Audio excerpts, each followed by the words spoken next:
Oke, Assalamualaikum warahmatullahi wabarakatuh. Salam sejahtera untuk kita semuanya. Baiklah, pada video kali ini saya akan menjelaskan materi terkait pola pengembangan paragraf. Oke, untuk dosen pengampu mata kuliah saya adalah Ibu Dr. Siti Aini Meliusti, SPD MHum. Oke. Perkenalan sedikit, nama saya adalah Muhammad Abi Alwi. NIM saya 21011160, prodi asal saya adalah Psikologi, Fakultas Psikologi dan Kesehatan, Universitas Negeri Padang. Oke, sebelum kita bahas lebih lanjut pola pengembangan paragraf, ada baiknya kita flashback dulu nih, apa definisi dari paragraf. Oke, kalau masih ingat, paragraf tersebut didefinisikan sebagai gabungan dari beberapa kalimat. Jadi seminimalnya paragraf itu mengandung dua kalimat, yaitu satu kalimat utama dan satu kalimat penjelas. Oke, itu minimal banget. Jadi jika memenuhi persyaratan tersebut, maka itu bisa dikatakan sebagai paragraf. Itu untuk definisi paragraf. Nah, berikutnya kita bahas yaitu pola pengembangan paragraf. Apa sih itu maksudnya? Pola pengembangan paragraf itu adalah teknik bagaimana kita mengembangkan kalimat utama yang sudah kita utarakan tadi, atau ide pokoknya. Jadi gimana kita mengembangkannya? Nah, di situ deh kita bahas pada kesempatan kali ini. Oke.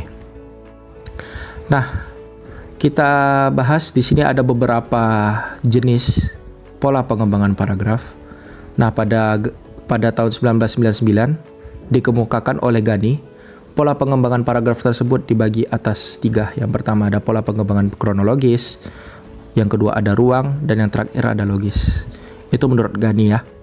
Nah, seiring berkembangnya waktu, dikembangkan lagi nih, ada beberapa teknik sama pola sama aja ya. Jadi ada beberapa teknik pengembangan yang lainnya, yaitu ada dapat dilihat di layar. Nah, nanti kita akan bahas. Ini ada 3 plus ini 7, berarti ada 10 pola atau teknik pengembangan paragraf yang akan kita bahas pada video kali ini. Oke, kita bahas dulu dari pola pengembangan menurut Ghani. Nah, di sini ada pola pengembangan kronologis yang pertama. Oke, pola pengembangan kronologis ini adalah pola pengembangan paragraf berdasarkan urutan waktu, tempat, dan peristiwa. Nah, di sini kita berikan contoh nih. Jadi intinya tuh kita lihat nih di paragraf tersebut adakah waktu di dalamnya? Ada nih, yaitu pada tanggal 6 Agustus 1945. Kemudian ada lagi nih, yaitu 9 Agustus 1945. Jadi itu antar kalimat tersebut, kan kalimat pertamanya nih 6 Agustus, diurutkan lagi nih di kalimat berikutnya ada yang namanya 9 Agustus 1945. Oke, tempatnya di mana? Yang pertama ada di kota Hiroshima nih. Tempat yang kedua di mana? Yaitu di kalimat terakhir nih, ada di kota Nagasaki. Peristiwanya apa? Peristiwanya adalah pelemparan bom. Oke. Jadi kata kunci dari pola pengembangan kronologis itu adalah terdapatnya urutan waktu. Misalnya lagi nih contoh yang lain nih, contoh sekilas saja ya. Hari ini saya makan roti, besok saya akan makan nasi, itu contohnya. Jadi ada urutan waktunya. Itu untuk pola pengembangan kronologis. Semoga paham ya. Oke, kita lanjut ke pola pengembangan berikutnya adalah pola pengembangan ruang. Nah, pola pengembangan ruang itu adalah pola pengembangan paragraf berdasarkan bentuk, kondisi, dan letak. Nah, di sini kita berikan contoh biar lebih paham. Contohnya di sini saya menekankan pada letaknya ya. Jadi di sini ada Indonesia. Nah, bisa dilihat di sini Indonesia merupakan negara kepulauan yang terletak di benua Asia. Lebih tepatnya berada di kawasan Asia Tenggara. Secara geografis, nah di sini sudah dijelaskan nih letaknya nih. Indonesia terletak di antara benua Asia dan benua Australia. Oke, ini sudah dijelaskan letaknya ya. Nah, berikutnya ada secara astronomis dapat dilihat di sini. 95 derajat bujur timur hingga 141 derajat bujur timur dan 6 derajat lintang utara hingga 11 derajat lintang selatan. Oke, di sini sudah dijelaskan yang yang mana di sini pada paragraf ini itu dijelaskan letaknya. Oke, semoga paham ya. Jadi gak mesti tiga-tiganya ada di satu paragraf, salah satunya juga gak apa-apa. Oke, lanjut. Kita berikutnya ada membahas yang namanya pola pengembangan logis. Jadi pola pengembangan logis ini adalah pola pengembangan paragraf yang berdasarkan kepada dialektika berpikir. Mungkin masih sedikit kurang paham ya maksud definisi dari pola pengembangan logis ini. Nah, jadi pada intinya pola pengembangan logis itu harus berdasarkan kemasuk akalan. Gimana ya bahasa Indonesianya? Pokoknya tuh dalam satu paragraf tersebut itu harus masuk akal gitu.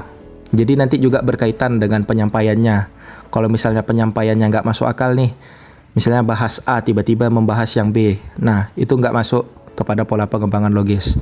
Nah ini kita langsung aja ke contohnya, yaitu ini kebetulan saya prodi psikologi, jadi saya ambil contoh yaitu aliran psikologi. Humanistik adalah salah satu aliran dari ilmu psikologi yang menjelaskan bahwa sikap manusia adalah hasil dari keputusan yang telah ia ambil pada masa lampau.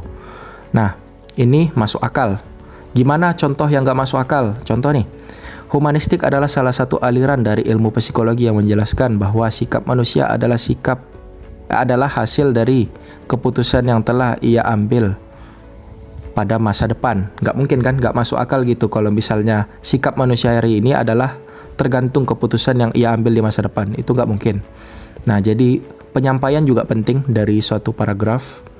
Jadi penyampaiannya tuh harus masuk akal. Nah, apabila penyampaiannya udah masuk akal dan definisinya masuk akal, itu sudah termasuk kepada pola pengembangan logis.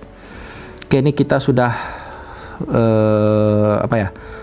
sudah membahas selain yang dijelaskan oleh Gani. Kita lanjut ke teknik perbandingan.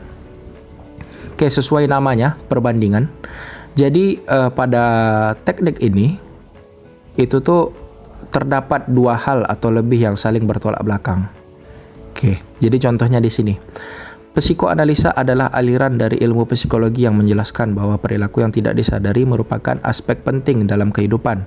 Berbeda, saya bold kan, dengan strukturalisme yang menjelaskan pada perilaku yang disadari sebagai aspek penting dalam kepribadian manusia. Jadi biasanya teknik perbandingan itu terdapat kata kunci yaitu berbeda, sedangkan, berbeda halnya. Pokoknya ada ada kata yang mengandung perbandingan gitu.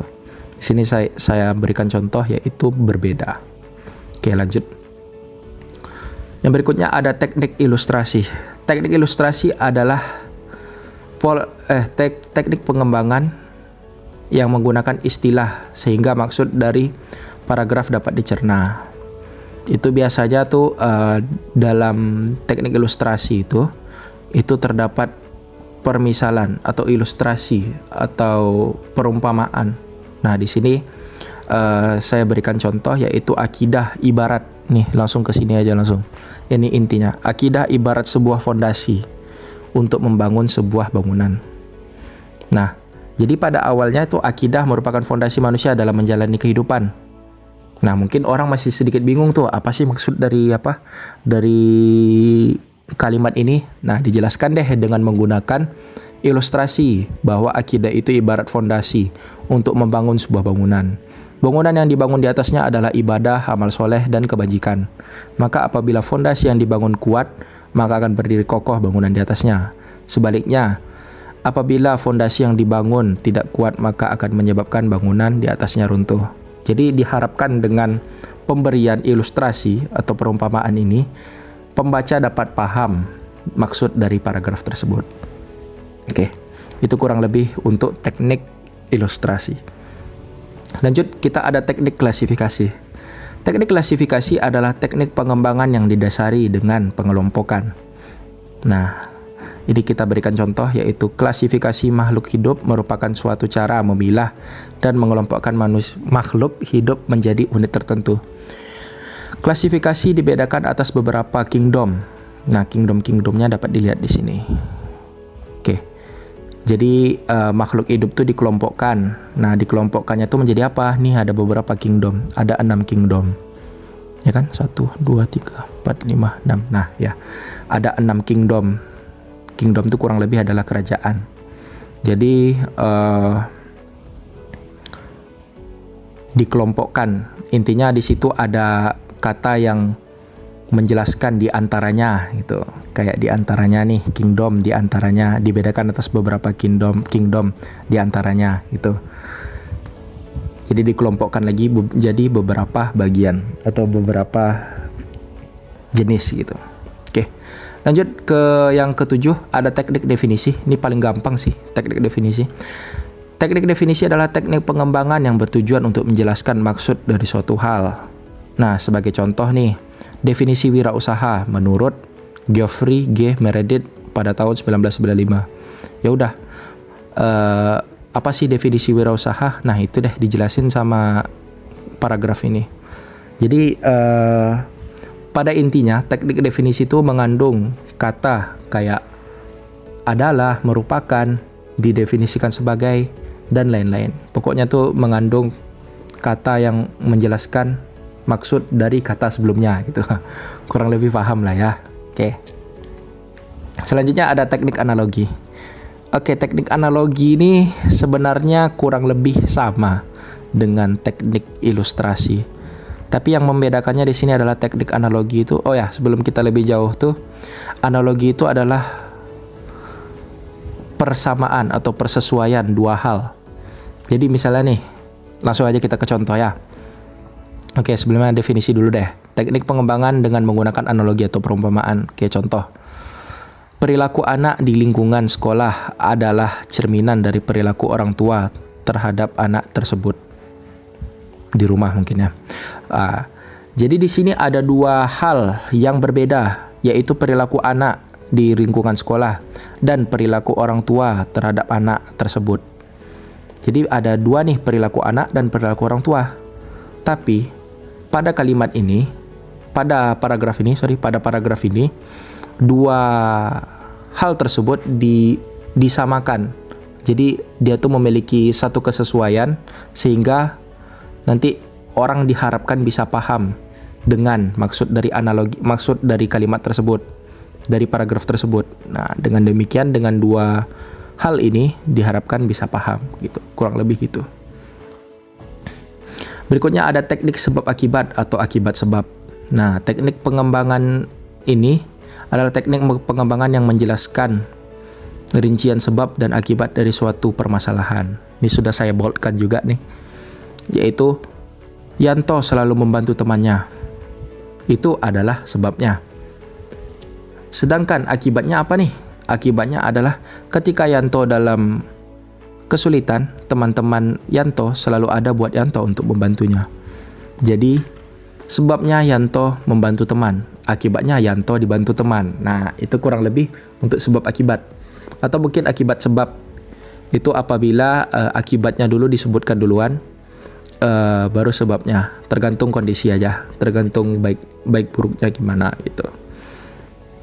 Jadi itu biasanya terdapat sebab dan akibatnya, atau sebab dan dampaknya gitu kurang lebih. Nah, kita lanjut ke teknik pengembangan paragraf yang terakhir, yaitu teknik pengembangan pemberian contoh. Ini paling gampang juga sih selain teknik definisi tadi. Jadi teknik pengembangan yang menyertakan contoh untuk menjelaskan maksud dari paragraf. Oke, kebetulan lagi karena saya jurusan psikologi. Oke, saya ambil contoh yaitu humanistik adalah salah satu aliran dari ilmu psikologi yang menjelaskan bahwa sikap manusia adalah hasil dari keputusan yang telah ia ambil pada masa lampau.